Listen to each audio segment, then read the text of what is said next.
हरि अनंत हरि कथा अनंता। सुखदेव जी ने परीक्षित से कहा कि परीक्षित, श्री ठाकुर जी की कथाएं तो अनंता अनंत है, लेकिन अब तुम क्या सुनना चाहते हो वो मुझे बताओ। परीक्षित जी ने कहा कि सुखदेव जी, भगवान का नाम दीन बंधु है, तो भगवान ने किसी दीन को अपना बंधु बनाया कि नहीं है? तभी सुखदेव जी को सुदामा जी की याद आ गई। 2 अध्यायों में श्रीमद् भागवत में सुदामा जी का चरित्र वर्णित है, लेकिन आश्चर्य की बात यह है कि सुखदेव जी ने सुदामा जी का नाम नहीं लिया। श्रीमद् भागवत में सुदामा जी का इन 2 अध्यायों में नाम नहीं लिया सुखदेव जी ने। क्यों? बोले कि वो अपन से बड़े हैं, और भारतीय संस्कृति में ऐसा नियम होता है कि जो अपन से बड़े हो, श्रेष्ठ हो, चाहे गुण में हो, भले आयु में ना हो, लेकिन गुण में अगर बड़े हो तो भी उनका सम्मान है, आयु में अगर बड़े हो तो भी उनका सम्मान है, इसलिए नाम नहीं लिया। सुदामा जी का परिचय देते हुए कहते हैं, कृष्णास्यासीत सखा कश्चित ब्राह्मणो ब्रह्मवित्तमः। कैसे हैं? बोले कृष्ण के सखा हैं, ब्राह्मण हैं, वेदवित्त है। और आगे कहते हैं, विरक्त इंद्रियार्थेषु प्रशांतात्मा जितेंद्रिय। प्रशांतात्मा है, जितेंद्रिय है। प्रशांतात्मा का अर्थ क्या होता है? प्रशांतात्मा का अर्थ होता है अंधवत पश्य रूपाणी। संसार की जितने भी जीव हैं, उन जीवों को जो व्यक्ति श्री ठाकुर जी की मूर्ति के रूप में देखे, उनमें आसक्ति न करे, वो प्रशांत आत्मा। जो संसारियों की बात तो सुने पर सुनकर के भी अनसुना कर दे, वो प्रशांत आत्मा है। जो इस संसार में किसी भी प्रकार का भेदभाव न करे, वो प्रशांत आत्मा है। ऐसे हमारे सुदामा जी। और सुदामा शब्द का तो अर्थ ही होता है क्या? सुदामा अर्थात सुंदर दाम वाले। धन 2-3 तरह का होता है ना, एक शुद्ध धन, एक अशुद्ध धन। तो हमारे सुदामा जी के पास में धन है। कहीं भी श्रीमद् भागवत में ऐसा नहीं लिखा गया है कि सुदामा जी दरिद्र हैं। कहीं भी नहीं लिखा गया कि गरीब है सुदामा, नहीं लिखा गया। क्यों? गरीब कौन होता है? जिसके पास में धन नहीं है, केवल वो ही गरीब नहीं है। जिसके पास में मन भी नहीं है, वो गरीब है। भैया, खुश रहने के लिए आर्थिक स्थिति ठीक हो ना हो, लेकिन मानसिक स्थिति का ठीक होना बहुत जरूरी है। व्यक्ति खुश कब रह पाएगा? जब उसकी मानसिक स्थिति ठीक हो। अरे व्यक्ति का मन बड़ा होना चाहिए, दिल बड़ा होना चाहिए, पैसे से कुछ नहीं होता साहब। बड़े बड़े पैसे वाले आए हैं और चले गए हैं, लेकिन याद नहीं करा जाता। याद उनको करा जाता है जो बड़े दिलदार होते हैं। सुदामा जी गरीब नहीं है, सुदामा है।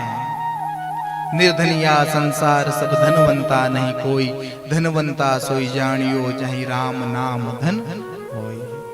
सुदामा जी के पास में तो धन है, हमारो धन राधा, ठाकुर जी के नाम का धन है। इनकी पत्नी है, नाम है सुशीला। एक बार एक संत सुदामा जी के द्वार पर आए और कहा कि देवी, हमको कुछ भिक्षा दे दो। सुशीला ने आंख में आंसू भर करके कहा कि प्रभु, हमारे घर में आज पुत्र का जन्म हुआ है, हमारे घर में आज सूतक लगा हुआ है, इसलिए हम आपको कुछ नहीं दे सकती। बोले कौन सा सूतक? बोले जातक सूतक है, पुत्र का जन्म हुआ है। बोले पुत्र क्या है, कौन सा पुत्र है? बोले हमारे घर में दरिद्रता ने ही पुत्र रूप में जन्म ले लिया है। दरिद्रता हमारे घर को छोड़ करके जा ही नहीं रही है। ऐसा लगता है कि दरिद्रता हमारा पुत्र बन करके और हमारे साथ में सदैव रह रही है। महात्मा जी ने कहा कि अरे सुशीला, ये सुदामा ब्राह्मण का घर है ना? बोले हाँ महाराज जी, सुदामा का घर है। तो मैंने तो सुना है कि सुदामा द्वारिकाधीश के मित्र हैं।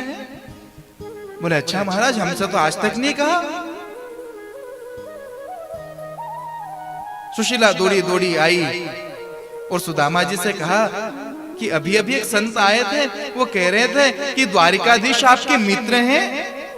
बोले हाँ हाँ देवी, बड़े अच्छे मित्र हैं। अच्छा वो आपको पहचानते हैं? अरे पहचानते क्या, हम तो साथ में ही पढ़े हैं। बोले अच्छा स्वामी, ऐसी बात है? तो आप ऐसा करो ना, उनके पास में चले जाओ। देखिए सुदामा जी का स्वभाव कैसा है।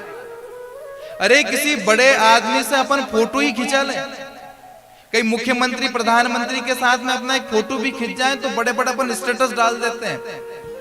मुख्यमंत्री जी के साथ में आज चर्चा करते हुए, भले 2 घड़ी ठीक से हाथ भी नहीं मिलाया उन्होंने, लेकिन द्वारिकाधीश सुदामा जी के मित्र हैं। लेकिन सुदामा जी ने कभी अपनी पत्नी को भी नहीं बताया कि वो मेरा मित्र है।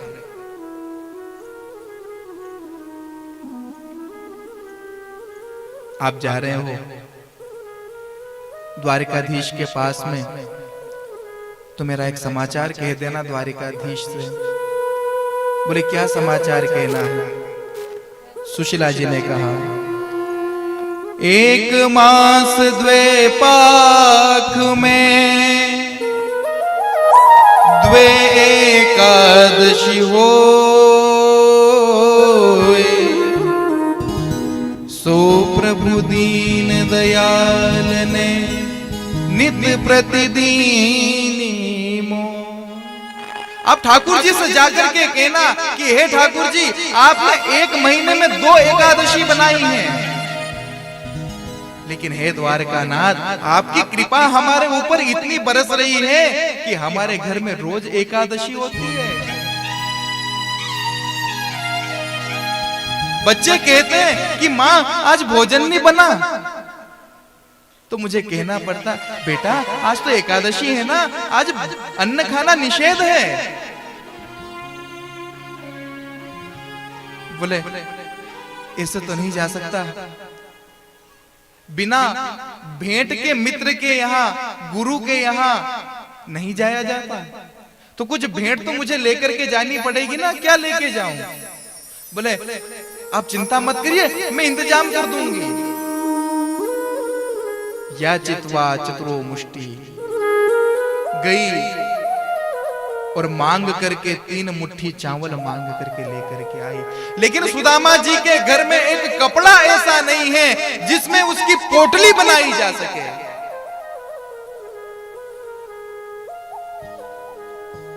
सुशीला जी ने अपनी साड़ी का पल्लू फाड़ा, लेकिन वो भी छिद्र से युक्त है। 2 ओढ़ता, 3 ओढ़ता, 4 ओढ़ता करके उसमें चावल रखे और उसकी पोटली बना करके सुदामा जी को दी। सुदामा जी चले हैं, चलते चलते मार्ग में थकावट आ गई, एक पेड़ के नीचे सोचा। लेकिन हमारे श्री ठाकुर जी भी कहते तू आवे पग 1 तो मैं आऊं पग 60। अगर कोई मेरा भक्त मेरी ओर 1 कदम बढ़ाता है तो मैं 60 कदम दौड़ करके उसकी तरफ जाता हूं। तुरंत प्रभु ने अपने गरुड़ को आदेश दिया, गरुड़ जी ने सुदामा जी को उठा करके और द्वारिका जी में पधरा दिया।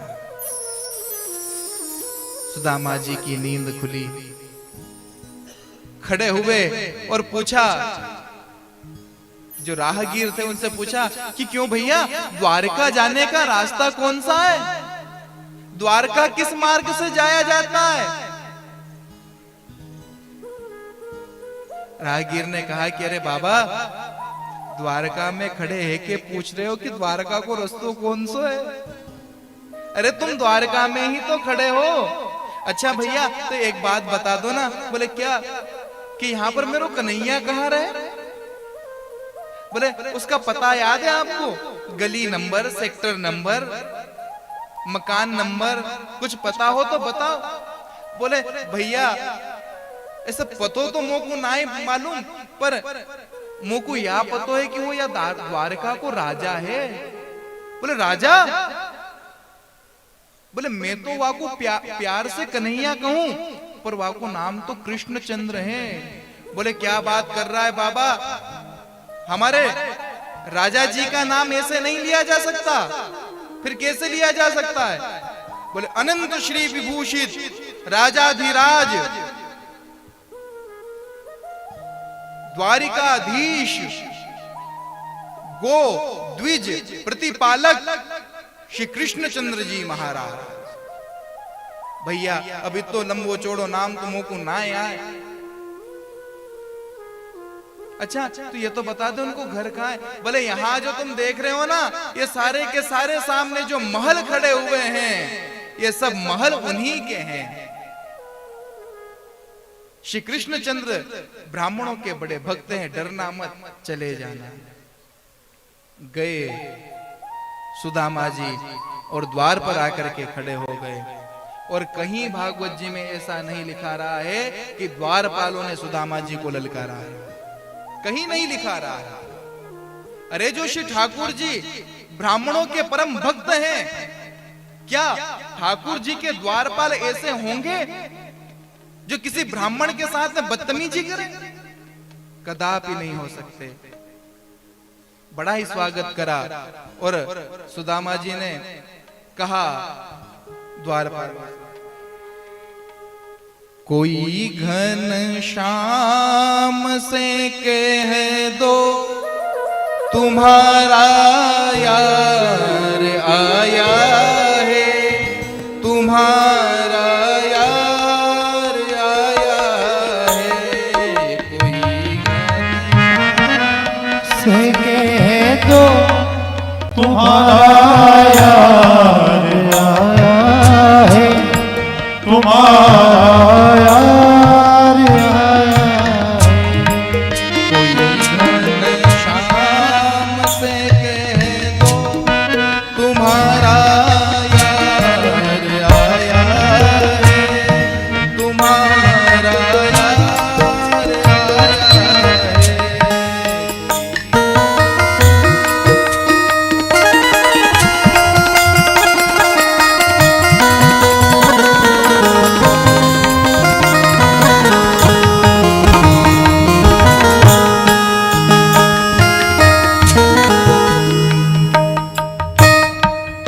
सुदामा नाम है मेरा, सखा घनश्याम है मेरा।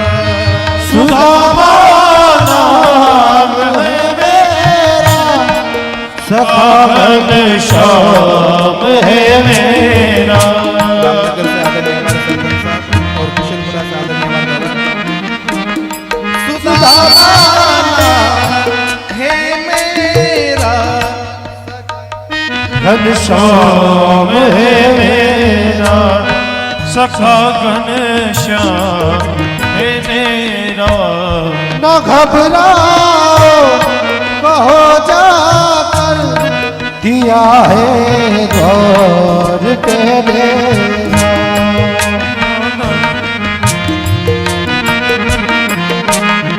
रहे साथ में मेरे, वही अधिकार लाया हूँ।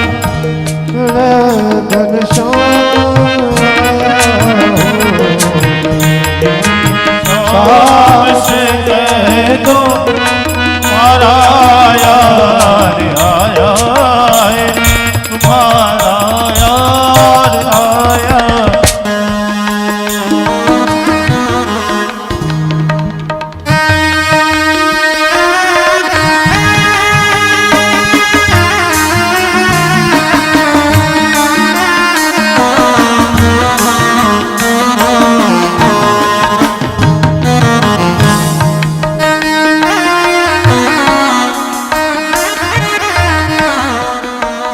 सुदामा जी हुई दुर्बल मेरी हालत, पड़े पाँव में छाले, पड़े हैं पाँव में छाले। हुई दुर्बल मेरी हालत,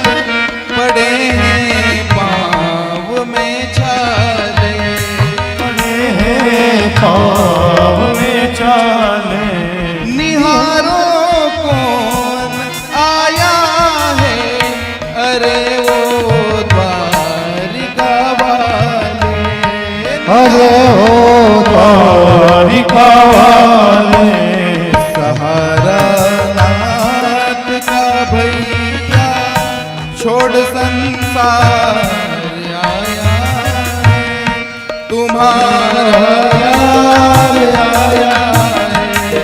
कोई घनश्याम से कह दो तुम्हारा आया है, तुम्हारा यार आया है।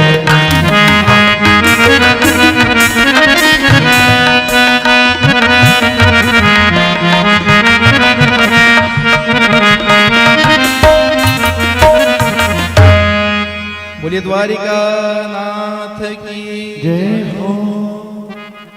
द्वारपाल ने जब ये सुना सुदामा जी की बात कि सखा घनश्याम है मेरा, माथे से पग तक देखा, दौड़ करके गए ठाकुर जी के सामने और कहा कि हे प्रभु, इस दास को आपकी सेवा करते हुए अनेक वर्ष व्यतीत हो गए, लेकिन जो विभूति आज द्वार के ऊपर खड़ी है उसका मैं वर्णन नहीं कर सकता।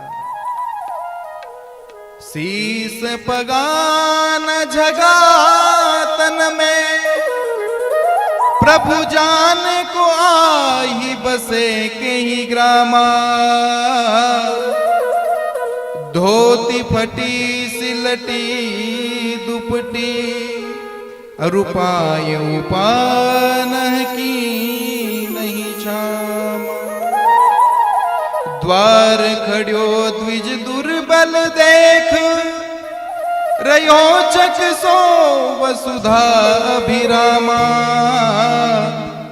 पूछत दीन दयाल को नाम, बतावत आपनो नाम सुदामा। जैसे ही हमारे श्री ठाकुर जी के कान में सुदामा नाम पड़ा, खड़े हो गए, अपने सिंहासन पर से कूद पड़े, चरण में पादुका पहनना भूल गए, पीतांबर नीचे गिर गया और भागे दरवाजे की तरफ। सभासद जितने भी थे सब खड़े हो गए, सोच रहे हैं कि अरे आज से पहले अगर कोई भी आता था तो भगवान हमको आज्ञा देते थे कि जाओ और आदर सहित पधरा करके लेकर के आओ, लेकिन आज ऐसी कौन सी विभूति द्वारिका में आ गई है जिसका अगवानी करने के लिए ठाकुर जी स्वयं नंगे पैर भाग रहे हैं।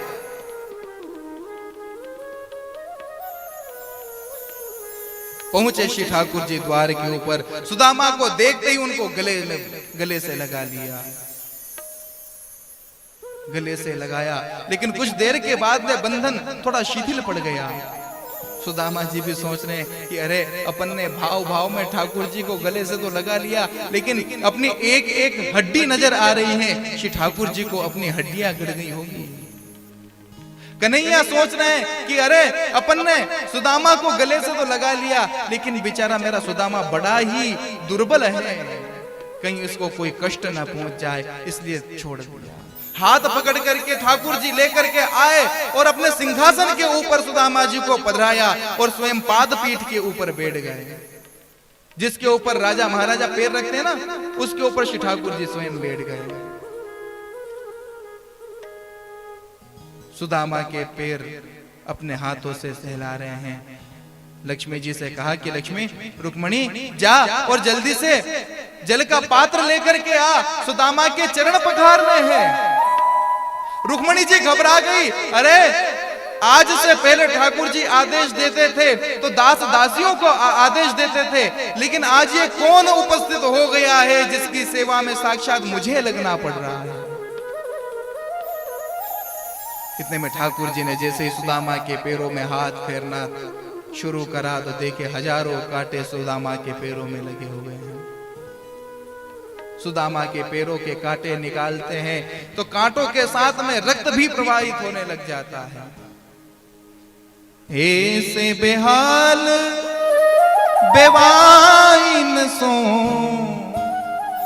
पदकंटक जाल लगे पुनि जोए, हाय महा दुख पायो सखा तुम आए इते न किते दिन खोए, देख सुदामा की दीन दशा, करुणा करके करुणा निधि रोए, पानी परात को हाथ छुयो नहीं, नैनन के जल से पग धो। हमारे श्री ठाकुर जी विचार करते हैं कि अरे सुदामा के चरणों का मैं प्रक्षालन अगर गंगा जल से करूंगा तो सुदामा का अपमान होगा। बोले क्यों? गंगा तो मेरे पैरों से निकली है, तो मेरे चरणामृत से सुदामा के पैर कैसे धोऊं? इसलिए मैं पैरों के जल से नहीं, अपने नेत्रों के जल से सुदामा के पादों का प्रक्षालन करूंगा। सुदामा जी के पैर धोए और हाथ पकड़ करके सुदामा जी को ठाकुर जी अंतःपुर में लेकर के गए। सुदामा जी को सेवा करी श्री ठाकुर जी ने, भोजन कराया, भोजन करा करके अच्छे नए वस्त्र पहना करके श्री ठाकुर जी ने सुदामा का हाथ पकड़ के उनको पलंग पर बिठाया। श्री ठाकुर जी स्वयं सुदामा के पैर दबाने लग गए। लक्ष्मी जी, रुक्मणी जी पास में खड़ी थी, उन्होंने देखा कि अरे ठाकुर जी सुदामा के पैरों को दबा रहे हैं। खड़ी हो गई, पंखा लेकर के आई और सुदामा जी को पंखा करने लग गई। सुखदेव जी महाराज कह रहे हैं कि परीक्षित दर्शन कर लो, इस सुदामा के जैसा कौन भाग्यशाली होगा? कौन ये कह सकता है कि सुदामा गरीब है? साक्षात महालक्ष्मी जिसके पंखा कर रही हो, नारायण जिसके चरणों को दबा रहे हो, वो कोई दरिद्र है?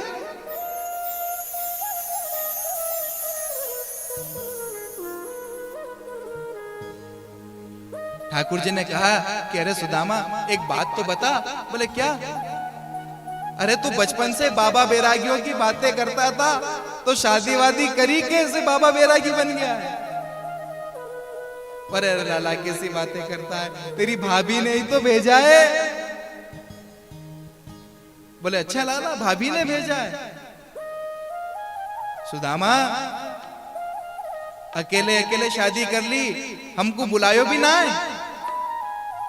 सुदामा जी ने हाथ जोड़ करके कहा कि अरे कन्हैया भैया, तेरे को बुलाने का खेल है? अरे हम तेरे पास में कैसे पहुंचे हैं ये हम ही जानते हैं। बड़ी मुश्किल से तेरे पास में पहुंचे हैं।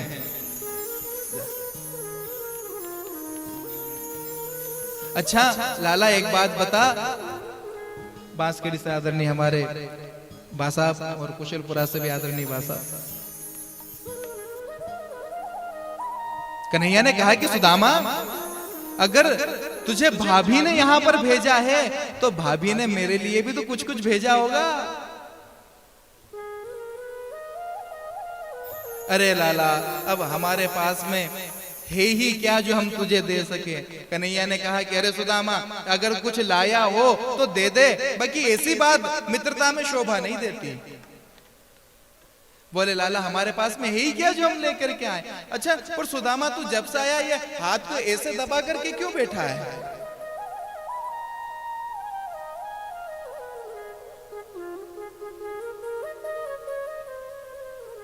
सुदामा ने कहा कि अरे लाला इतनी दूर से चल करके आया हूं ना, तो हाथ में थोड़ा दर्द हो गया, इसलिए ऐसे रख रहा हूं। बोले सुदामा लगता है बचपन की आदत अभी गई नहीं है। अरे तुझे पता है कि अपन जब गुरुकुल में पढ़ते थे और जब अपन समिधा बीनने के लिए गए थे ना, तो कितनी जोर से बारिश हुई थी रे। बोले हाँ लाला, गुरुकुल के दिनों को तो कैसे भूल सकते हैं। और अच्छा सुदामा तेरे को पता है, तू पेड़ के ऊपर जब बैठा था तो ठंड के मारे तेरे दांत कितने कटकटा रहे थे। सुदामा ने सोचा कि ये तो और कोई सी पोल पट्टी खोलने में लगे। सुदामा ने बात पलट दी, अरे भैया बचपन के दिनन की तो बात ही कछु अलग हो। तो अच्छा कन्हैया एक बात बता, तूने शादी करी कि नहीं करी? अरे तो सुदामा शादी करी कि नहीं करी वो तो छोड़, सभी से मिले ही देता हूं ना। बोलो सभी से कितनी है? बोलो तू ही गिन लेना कितनी है। सभी लाइन से आने लगी, एक एक करके सुदामा जी सबको आशीर्वाद दे रहे हैं। पुत्रवती भव, सौभाग्यवती भव। 1 निकली, 2 निकली, 10 निकली, 15 निकली। सुदामा जी कह रहे पुत्रवती भव, सौभाग्यवती भव। 100-150 निकली तो कहे पुत्रवती भव, केवल एक ही आशीर्वाद देने लग गए। 200-500 निकली तो फिर बोले भव भव, पुत्रवती भी कहना। सुदामा जी ने कहा कि कन्हैया भैया साची साची बता दे कितनी है। अरे सुदामा ज्यादा नहीं है। बोले कितनी है? बोले 16,108। सुनते ही सुदामा की खिसक गई खाट। बोले भैया इतने सबको आशीर्वाद दूंगा तो मेरा तो हाथ ही काम नहीं करेगा। कन्हैया ने कहा कि सुदामा तूने गड़बड़ करवा दी ना, तूने आधी को आशीर्वाद दे दिया, आधी को आशीर्वाद नहीं दिया तो सब लड़ेगी मुझसे। सुदामा ने कहा कि कन्हैया एक काम कर, ये सब तेरी अर्धांगिनी, तू इनको अर्धांग, इन सब के बदले में तू ही प्रणाम कर ले, तुझे ही सब आशीर्वाद दे दूंगा। दिव्य वार्तालाप कर रहे हैं। फिर ठाकुर जी ने पूछा कि अरे भैया तेरा हाथ में बड़ा जब दर्द हो रहा है तो हम यूं ही तेरे पैर दबा रहे। अच्छा एक काम कर, तेरा हाथ दबा देते हैं।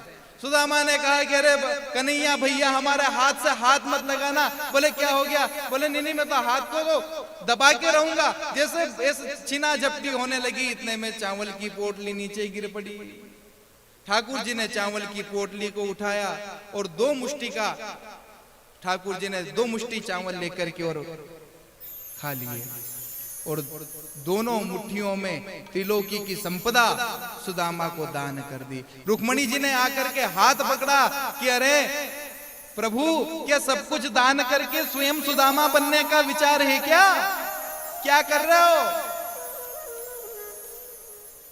अथवा रुक्मणी जी ने इसलिए हाथ पकड़ लिया कि हे प्रभु ये चावल कच्चे हैं, आप खाएंगे तो आपका पेट खराब हो जाएगा, इसलिए मत खाइए। पत्नी का धर्म होता है कि पति के स्वास्थ्य की देखभाल करे।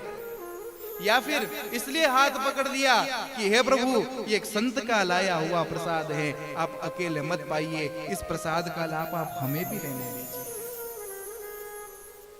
उसे देते हुए नहीं देखा लेकिन झोली भरी पाई। ठाकुर जी ने अपने मुख से कुछ नहीं कहा लेकिन सारी व्यवस्था सुदामा की भगवान ने जोड़ दी। रात्रि विश्राम सुदामा जी ने वहां पर करा। सुदामा जी से पूछा कि क्यों लाला मेरी भाभी ने मुझको कुछ संदेश भेजो? बोले हाँ लाला एक संदेश भेजा है। बोले कौन सा? सुना दिया। 1 मास 2 पाख में 2 एकादशी हो, सो प्रभु दीन दयाल ने नित प्रतिदीन मोय। तो ठाकुर जी ने भी कह दिया होनी थी जो हो गई, अब नहीं ऐसी हो, भाभी तेरे भवन में अब नित्य द्वादशी हो। ठाकुर जी ने सर्वस्व सुदामा जी को दान कर दिया। यही मित्र के लक्षण है भैया। सुदामा जी ने जब प्रभात हुई तो कहा कि भैया अब हम चले। ठाकुर जी ने एक बार भी नहीं कहा कि आप रुको, नहीं कहा। क्यों? ठाकुर जी ने इसलिए नहीं रोका क्योंकि सुदामा जो है मनमोजी है। अगर रुकने का कहते, आवेदन निवेदन करते और हो सकता सुदामा नहीं रुकते तो जाते समय पर किसी को टोकना रोकना अपशकुन होता है, इसलिए प्रभु ने नहीं रोका। सुदामा जी ने पूछा कि अच्छा भैया जाऊं? कन्हैया कहते हैं अरे सुदामा अब हम कैसे कहें? सुदामा जी ने सोचा कि अरे कन्हैया ने अपनी बात पूछ भी ली, अब विदाई भी कर रहा है लेकिन हाथ में कुछ धरियो तो है ना, कछु थोड़ो धर दे तो अब मैं जाकर के ब्राह्मणी को काम मुंह दिखाऊंगा। फिर याद दिलाते हैं अच्छा कन्हैया चले? बोले भैया, सुदामा जी भी समझ गए कि भैया हो गई विदाई। चले वहां से चल करके जैसे ही अपने नगर में पहुंचे तो जहां पर उनकी झोपड़ी थी वहां पर दिव्य महल खड़ा है। सुदामा मंदिर देख डरे, यहां तो थी मेरी टूटी झोपड़ियां, अब कंचन महल खड़े। सुदामा जी ने देखा कि अरे भैया, ये इतना बड़ा भारी महल कहां से आ गया, मेरी झोपड़ी कहां गई? अरे झोपड़ी गई तो गई, लेकिन मेरी ब्राह्मणी कहां गई? महल के चारों ओर चक्कर लगाने लगे। दास दासियों ने देखा तो तुरंत सुशीला जी को जाकर के कहा कि अरे माता जी, कोई अपने महल के चक्कर काट रहा है।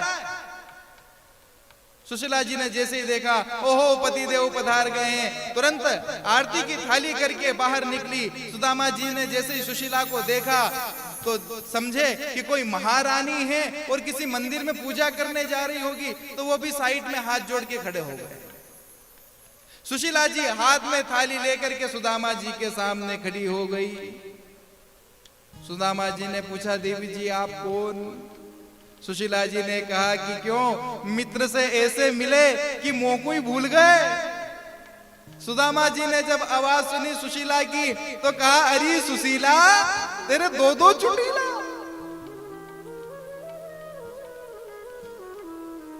प्रसन्न हो गए सुदामा जी और दोनों अपने महल में प्रविष्ट हो गए। आइए एक भजन के माध्यम से सुदामा जी के इस दिव्य प्रसंग का अपन चित्रण करें। देखो देखो ये गरीबी